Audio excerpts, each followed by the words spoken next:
খারেজি কাকে বলে? কাকে বলে? যে ব্যক্তি মনে করে বা যারা মনে করে যে কবিরা গুনাহ করলে কোনো ব্যক্তি কাফের হয়ে যায়। কথা বুঝতে পারেন?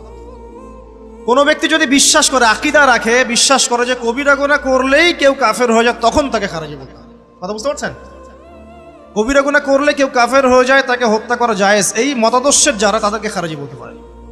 কিন্তু কবিরা গুনাহ করলে কোনো ব্যক্তি কাফের হবে না, কোশ্চেন কেন না, বরং তার তওবার দরজা খোলা আছে।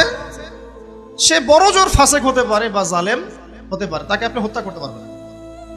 এত স্পষ্ট করে বলার পরেও আফসোস, মানে কষ্ট পাই যে এই শব্দগুলো আমাদেরকে শুনতে হয়।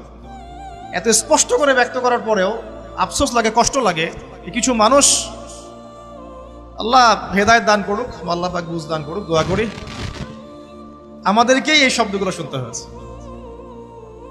অথচ এর চেয়ে বড় বড় ইস্যুসগুলো পড়ে আছে সমাজে, এগুলো নিয়ে আমাদের মাথা ব্যথা নাই।